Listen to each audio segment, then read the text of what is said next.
Good evening, this is Sprocket Simulations. Today we're going to be doing a tutorial on how to fly a VOR flight plan and also an ILS landing. I use skyvector.com for all my flight planning for these types of flights. It is free. You don't even need to have an account. You don't have to register anything. It works out perfect for this. We'll go ahead and hop on over to SkyVector so I can show you how I use that and plan the flights. So here we are in SkyVector. This is my favorite website for flight planning. So what you can see here is that we do have Catalina, which we are flying from. This big giant radial that you see here is called a VOR. So you can see it's Santa Catalina or SXC, and it gives us the frequency. Now, this is a good example of the inaccuracies of Flight Simulator because it is actually 111.4 in Flight Simulator instead of its accurate 114.15.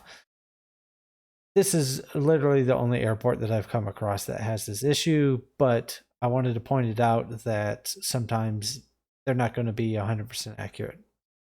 So we're going to fly from Catalina up to Burbank. Now you can see it gets confusing when you're starting to look at busy airspaces, right? So we have dials here, dials there, dials there, dials here. Those are all VORs. And if you zoom in, you can see that inside this dial, it is the Ventura at 108.2, and it is known as the VTU. So in SkyVector, you can right click and it'll bring up the nearest point that you right click to. So we right click near Catalina. You click plan, it pops it into your flight plan. And now we're going to Burbank. So we want to go ahead and right click onto Burbank. Now that made a straight line. It takes us right through LA, right through all this mess of an airspace. All this dark blue line is basically you need a lot of clearance, a lot of controllers telling you what to do if you're in a small aircraft doing a type of flight that we're doing. So what do we do here? Well, these light blue lines, they're known as Victor Airways, which the V stands pretty much for going from VOR to VOR. You can see there's Victor 27 here, which is just outside and runs parallel with the airspace for LAX. So where does that go? It goes from Catalina VOR up to Ventura VOR. So the nice thing about SkyVector is you can grab this, drag it on down. So we're going to say, okay, well, we want to go from Catalina VOR and we want to go up to Ventura VOR. Plan. You can see in our flight plan now, it says that we are now going from SXC or the Catalina VOR. We're taking the Victor 27 airway. You can see it lights up on my map there. Victor 27 airway, and then we're going to Ventura VOR. Now that draws us from that point, it takes us straight into Burbank. Problem with that is that we want to do an ILS approach. The ILS for Burbank is runway 8. Now, runway 8 is going to run out sort of that direction there. And this is showing that we are going to be flying a heading of a heading of 66 straight into Burbank. Now, problem with that is that we're not going to intercept the ILS. So what do we do? Well, if we go over and look at the ILS chart, you can see that Ventura is listed and that to get on the ILS, it's saying you need to head at a radial R at 54 degrees. So, and that takes you to T Oaks. So what we can do, I know where T Oaks is. You can always search for it if you want to using the search panel up here. But I just dragged and dropped, and then it brought up the nearest areas, and T Oaks is one of them. You can see now it's saying 54 degrees. This says 78. The actual ILS is 79, so we'll go by the ILS. That is our flight plan. We are going to go from Catalina. We are tuning. We're not going to fly to this VOR because all we need to do is intercept 310 out from it. So we can take off, turn, intercept it wherever we want. But we're going to take off, turn 310 up to Ventura. The ILS approach chart says from Ventura you can go 54 degrees. So you intercept the localizer, which is at 78, 79 degrees. When those two cross, you know you're at it, and then you can start to fly that in. This will make a lot more sense once we're back in the aircraft. Okay, so here we are back in the cockpit, and I've got a few things pre-configured, but I want to go over a couple key elements here. So if we go ahead and come on down to our, what I call our radio stack, or our GPS units here, you can see that one, we've got our normal map up, or like guidance here. I'm going to go ahead and turn those over to a screen we can't see, so that way we're reliant on just our instruments. Second thing I'm going to do is make sure that we are tuned to the right frequencies.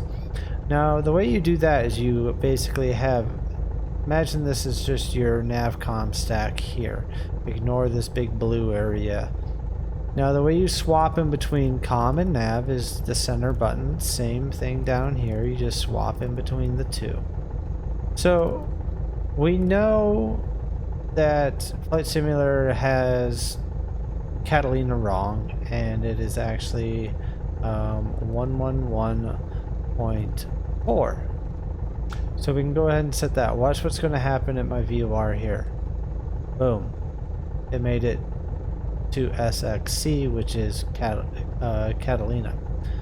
Now what I've done down here is I've set 108.2, which is Ventura. So we've got basically our two frequencies set. I'm also going to, for redundancy and also for ease of swapping, going to go ahead and set this to the same Ventura frequency, which is going to be 108.2. So when I need to swap them, this little button here, it'll just swap them. You can see VTU or SXC. Now the last thing I'm going to do is down here is I'm actually going to come down, and the ILS I believe is 109.5. Yes, 109.5. So I just like to have as many frequencies as I can tuned into my radio stack, and that way it makes swapping, looking, all of that just incredibly easy to reference. I still have my notepad, I still have them written down, I still have my degrees written down, I still have my altitudes written down, but having this prepared ahead of takeoff makes a huge difference. So if we come on over to our instruments here, we have our CDIs. This is basically nav 1.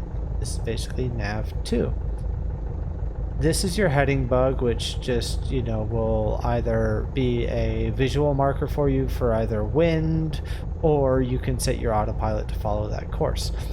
Now, this is actually a course knob that you set to let the GPS know that you want to fly on that course to what you're pointing to. Now, it doesn't make much sense right now, because if we come back over to our GPS system, our GPS system here, you can see we are still on GPS. This is a CDI button. Those are called CDIs. they're going to display what is on here. Well, we don't want it to display GPS because we have nothing planned in our GPS. So you click the CDI, it goes to VLOC. VLOC is your navigational frequencies. Now let's go back over and look at our instrument. Oh, look, that's way off of what we thought it was going to be. That's fine, because watch as we turn. Actually, which way do we have to turn? Make that centered. Yeah, that way. So you can see that what this is doing is essentially, when that is at its center, it means that that is directly the radial to fly to it. So it's kind of saying the Catalina VOR is behind us and to the right, which it actually is. What we want to do though is we want to fly out from Catalina VOR at 310 degrees. So we need to turn this to be at 310 degrees. So I've got that needle pointed right at 310. Now we've got this one tuned to Ventura, which is actually the same heading. So we can go ahead and get this one set up. Now this is just a little tip. Right now it looks like we're pointing at 310. You move over, oh look, we're not. So picture this as this yellow arrow is printed on the outside of the glass, and inside is what's moving around. So we actually have to come over 2 degrees to get that centered. If we come back over to the view we had before, now it looks like we're about 312. So all I recommend is just that if you're setting any sort of dial, look dead on, because that makes a difference. So we've got everything configured. We're going to go ahead and take off. What we're going to do is, let me come up to a better view here. We're going to take off. We're headed at runway 4 here at Catalina. We're going to take off. We're going to turn, and we're going to fly. So imagine this is, you can see even the little model airplane there. We're going to take off, fly, and turn to try and intercept this at about a 45-degree angle, because that'll make a nice gradual turn to bank into this course. And I'll show you more once we've taken off and we've gotten in the air and we're approaching that transition.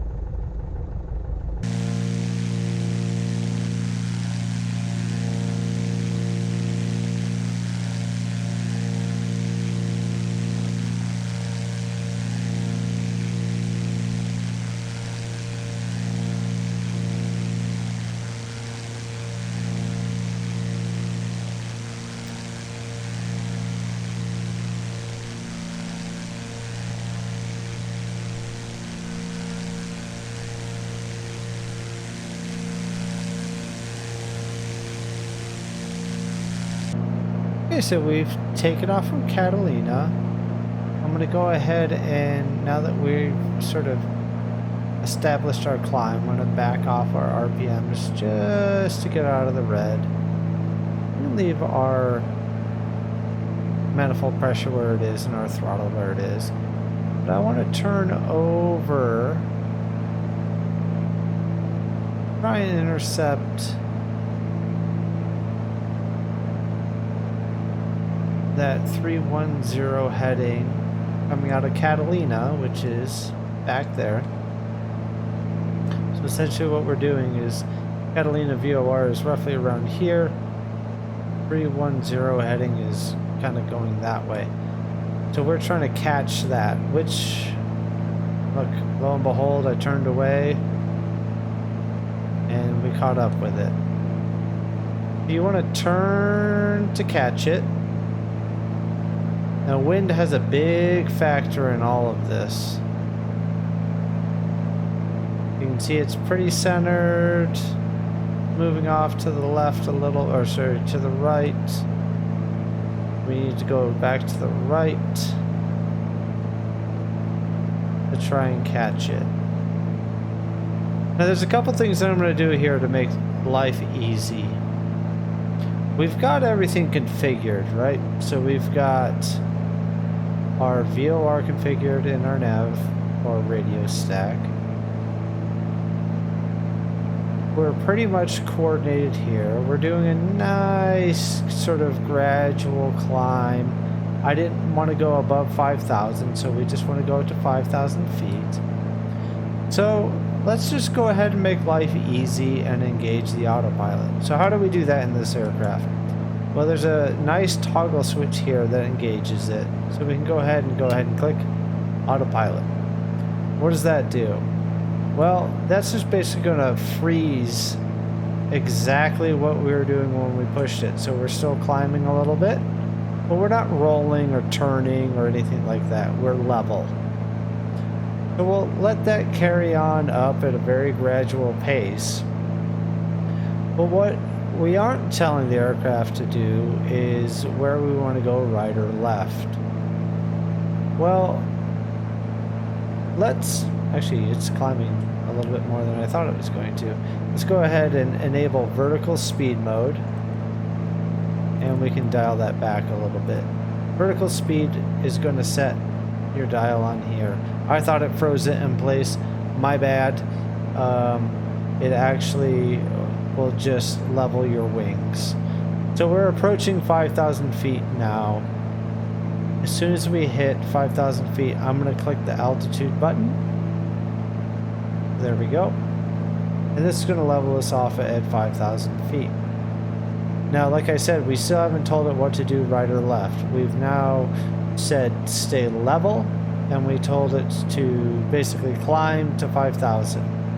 You can see that our needle is slowly drifting off to our left, which means that we're coming off course. So there's two things we could do. We could do this quote-unquote manually, where if we set our heading bug, we could say, okay, well, let's turn over that way, and then we would hit heading, and we'd turn, and we would try and get that needle to come back over.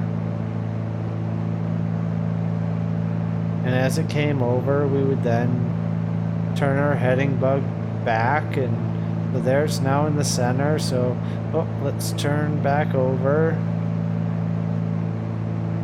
Right, and now we need to go more to the right, and then you slowly start to dial it in, and it's just kind of an efficient way to do it. Well, your nav button isn't just for GPS. Your nav basically just ties into whatever your CDI is saying.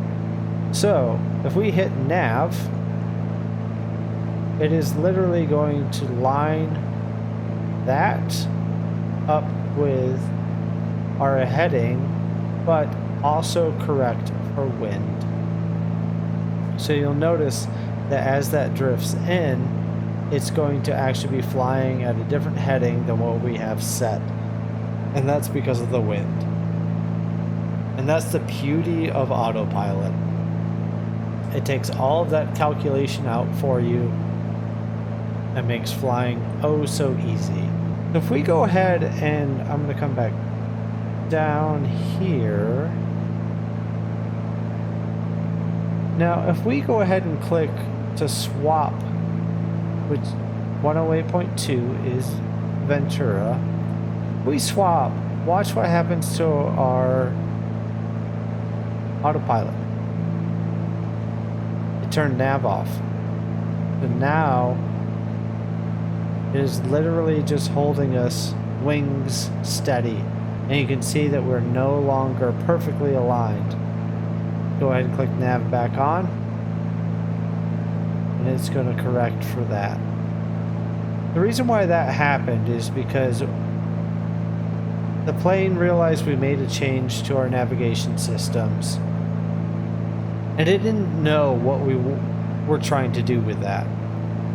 So it's not going to make an assumption. It's just going to say, hey, a change was made to your navigational settings. I am going to fly straight and level until you tell me what to do.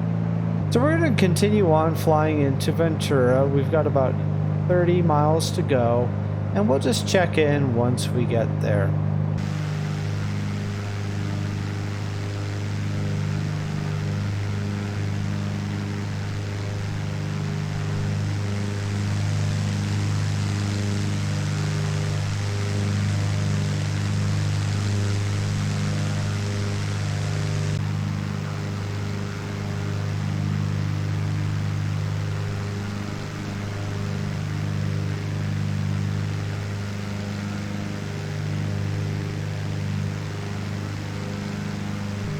So something that might seem a little out of the ordinary is looking for a VOR.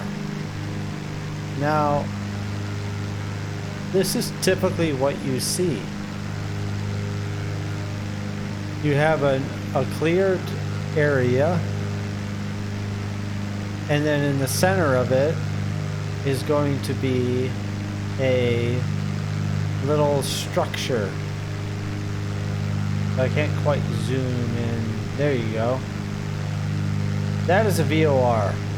If we go into our cockpit right now, watch our dials. We're going 2, 2, 2, direct 2, direct 2. As soon as we pass over it, boom, there we go. Our nav kicked off because now it's saying, hey, I don't know what you want me to do after that. And we literally flew over it. We know that we need to fly to a heading of our course, anyways, needs to be to 54 degrees to fly to Thousand Oaks. So we can set that, which is an outbound, and then we just need to hit our nav button. And now we are going to sort of enter that. We could have done that beforehand, but I wanted to show you what a VOR looked like and what happens when you pass it. So now we've passed the VOR, which we might even be able to see. No, the reflection's too bright. Maybe there it is. So there's the VOR, and we wanted a 54 degree heading off of that VOR. And that's what the aircraft is now doing. It's saying, hey, I need to catch back up to 54 degrees, and it's going to bank back over because we're entering at a 45 degree angle. It's going to keep its radio frequency on that VOR, and then as soon go to the back seat here. Well, actually, we're in the cargo area now. As soon as we line up with 54 degrees, think of this as a compass. 54 degrees coming out. Look, there we are. We're turning. We're banking over to meet 54 degrees. That's the VOR. And we're flying 54 degrees out now, which, according to the ILS chart that we were looking at before, is going to take us to Thousand Oaks. Now, how do we know when we get to Thousand Oaks? What we need to do is take our nav2, or the second CDI. We'll come on down here, and we already have tuned 109.5, which is the ILS for Burbank. So we can go ahead and swap that into place. So now this dial here is going to be for 109.5 or 109.5. We know that that needs to be at a heading of 79 degrees. So we can turn this over. There's 80. So let's come over a little bit. And then we can click it. There's 70, or sorry, there's 80, there's 79. So we're going to eventually see that this dial is going to come active, right? It's going to all of a sudden go ping, and these crosshairs are going to move. What we need to do now is on our nav 1 is we actually need to get that set to 109.5 in the standby. So we'll come on down here, 109.5, and we've got that set ready to swap. So right now we're heading out to the Thousand Oaks waypoint that is on the ILS chart. There's only one point where those two needles are going to be in a line with each other, and that is the T Oaks intersection. And that is how you find a waypoint off of two radials, pretty much. Okay, so you can see that this needle is starting to move in, which is the ILS. So what we can do now is that we can actually swap over those two, which would get the ILS active, I believe. Let me double check. 109.5, which is correct. And then we need to make this over to, this over to 79. They're 79 degrees. And because we changed our autopilot, it needs to know what to do, so we'll hit nav. Now it's going to turn, and we're basically right over the T Oaks or Thousand Oaks waypoint. So this is where we need to control our descent. We're going to go ahead and drop the speed back a little bit. We're going to hit our vertical speed button, and we're going to start to drop that. I don't know, let's just do about 600 feet per minute. There's something I want to point out now that we're on the ILS. You can see there's these two arrows here that showed up, and our CDI2 looks different. So our CDI2 is basically turned this line into connecting those two lines, and that is basically your like glide slope or glide path. So you always want to hit glide paths or glide slopes from underneath. You never, well, you won't hit it if you go over them. Think of it as you are, like there's a slope and you're on the inside of the slope and you need to run into it. If you're already above the slope, you're just going to go past it. So you always have to be under it in order to capture the glide slope.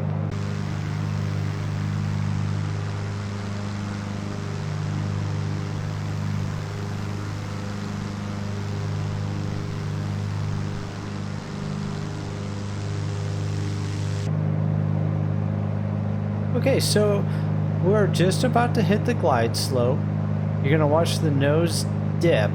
That's when we need to back off the throttle and lower our landing gear. Actually, one thing I forgot to mention, a big important thing, is hit the approach button. If you don't hit the approach button you see on nav, it's just going to do your vertical, or sorry, your horizontal. So now that's captured, we need to back off our throttle. Now, we are getting closer, so landing gear is down. I'm going to go ahead and back off the throttle. And this is where we need to actually get ready for landing. So I'm watching my airspeed indicator. I want to get it into the white arc, this white arc here. That means I can go ahead and do flaps.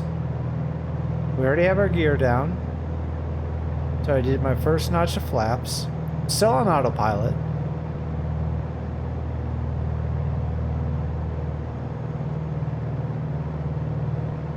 Go ahead and do second notch of flaps. We're really slowing down now. I'm gonna go ahead and bring the throttle in a little bit. Now, something that I didn't mention is that I've gone full rich and full forward on our prop and mixture. The reason for that is, let me come back up to here for my landing view, is that if you ever have to have a go around, especially when you have mountains in front of you, you want to be ready to hit that throttle, climb out as fast as you can. The procedure here is to climb out, come over this way. There's a circling pattern over there. But we're configured nicely. We're at 75 knots. I'm going to go ahead and drop last notch of flaps, or third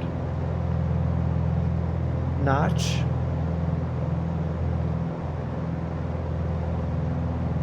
It slowed us down a little more than I like, so I'm going to bring the throttle in. You can hear the gusting is actually, that's what that horn noise is.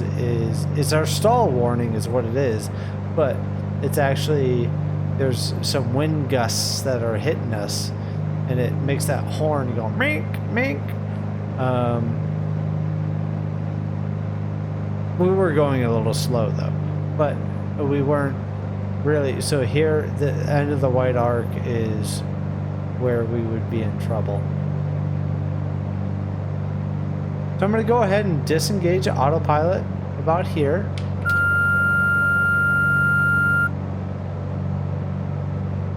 I'm going to go ahead and start to bring the throttle back a little bit. Try and guide us on down. It's a little windier than I thought it was going to be. Need to line us back up here. I'm going to push this off to the side a little bit.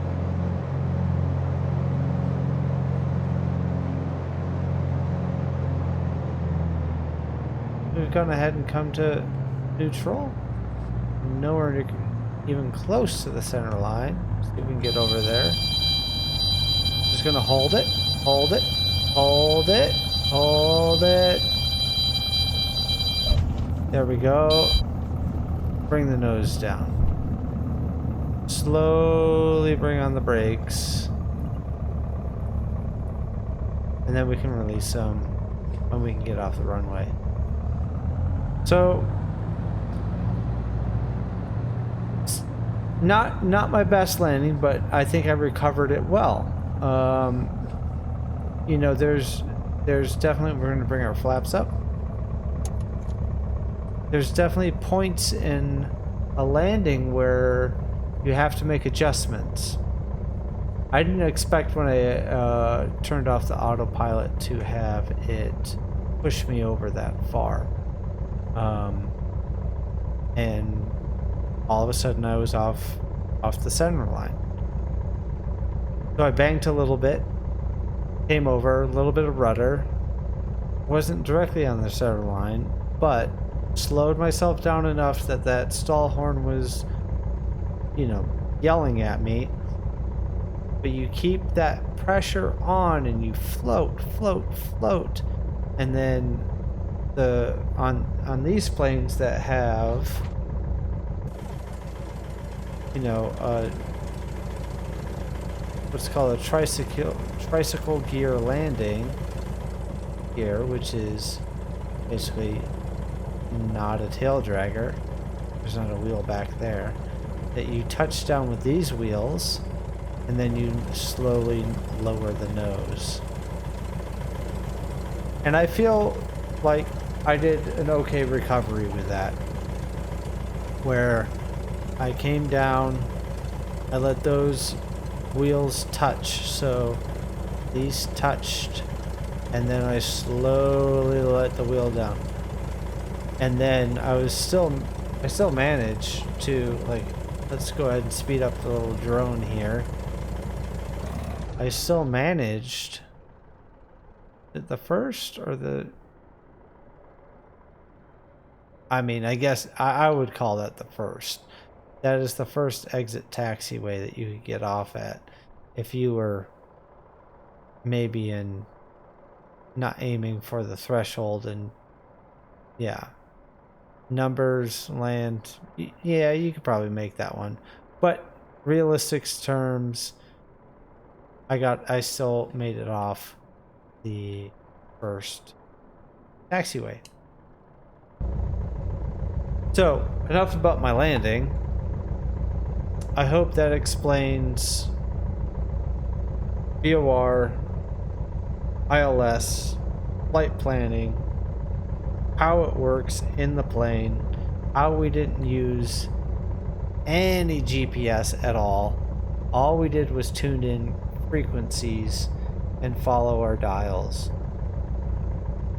If you have any questions about that, if you have any follow-up requests of how any of these systems work, or how I plan a flight, or if you're have a certain area that you're flying in and you're like, I don't understand this chart, or I don't understand this approach, send me a message. I would gladly look at that and help you figure it out together.